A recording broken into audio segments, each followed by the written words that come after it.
Hello traders, Gary Wagner here just after 11 o'clock in Honolulu, 5 o'clock in New York. It is Friday. Happy Aloha Friday as we say on the islands, 19th day of July 2019, and this is the daily report for gold and silver, our weekend review. And what a week we have seen. In fact, what a couple of months we have seen. When last month we broke above $1,400, really for the first time since 2013, and that of course was as the market was on the way down. This month has been characterized by having the highest trading point since the correction and subsequent bottom at the end of 2015, when market forces took gold pricing to about $1,040 per ounce. Since that point, we have seen the market climb methodically higher. At first, we saw a defined ceiling at about $1,370.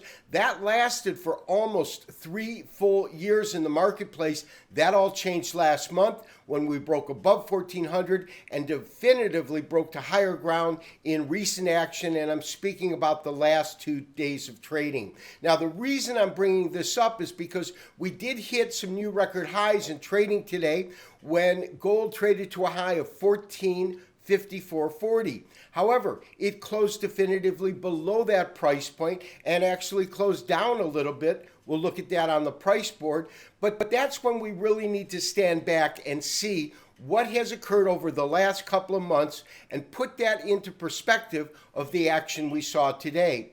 When we do that, I maintain an extremely bullish stance, and I believe on a long-term basis, the big picture, so to speak, we are in store for much higher pricing. Let's take a look at today's current pricing.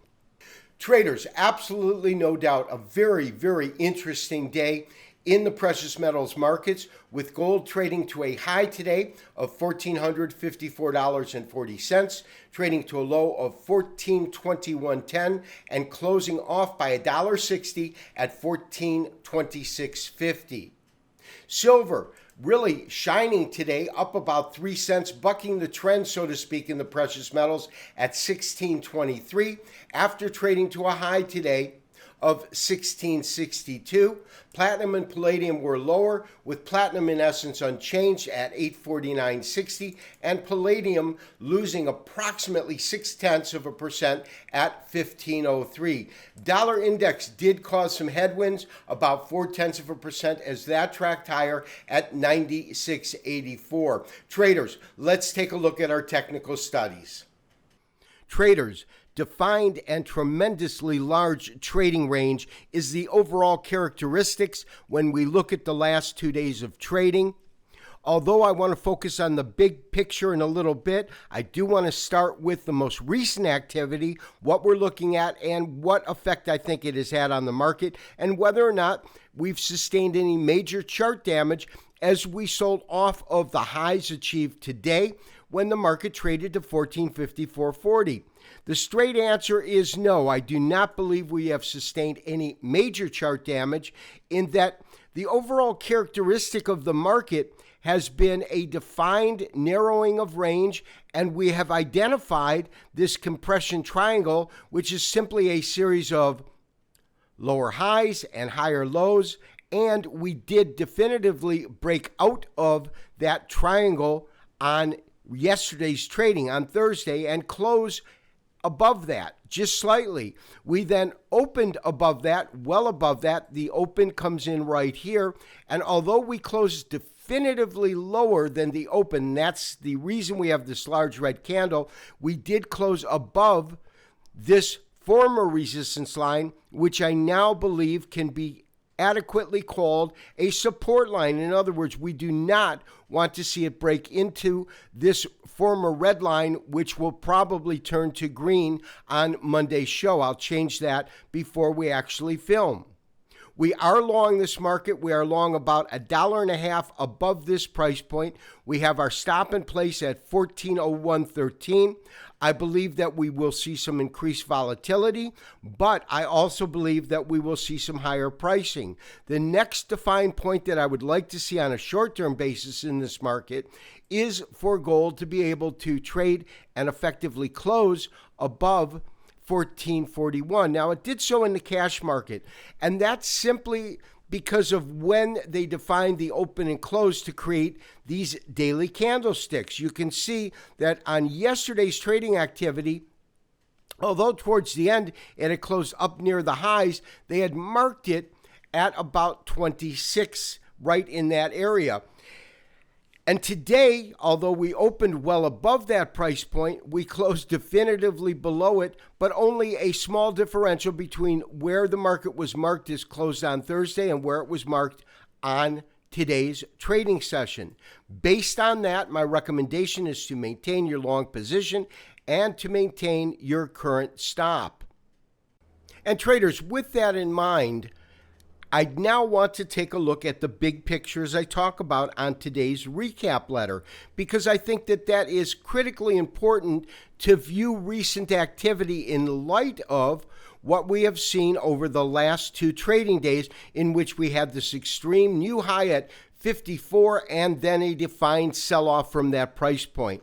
First of all, we're looking at a very, very long-term chart. This is a monthly chart. Secondly, you see this dashed blue line, and that represents the highs achieved in trading today when the market hit those highs at 1454.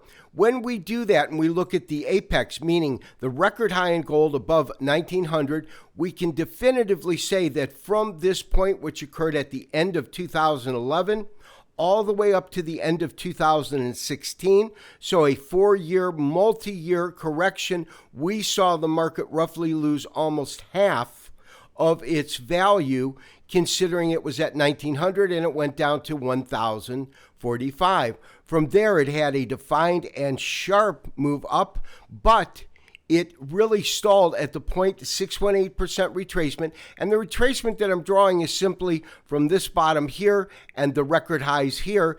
And that defined a ceiling, a absolute level of resistance that defined gold pricing really since that particular price point up until last month, because we had multiple attempts to breach that window, so to speak, that glass ceiling, let's call it, at 1370, 1380. Multiple occasions on a monthly chart. You can see at least 5 occasions where it came close to it. Then it broke 2 new lows. But here's what I'm looking at. We had a flat top. There's no doubt about that. In other words, we were unable to move above this particular price point, call it 1370, but we did get a series of lows that were higher lows. When we look at the last 3 lows, we compare this to 1040, to this, and then to this. They have been consistently higher lows. So we had an ascending bottom, a flat top. We can kind of draw it like this. And really up until last month, we did not get that breakout.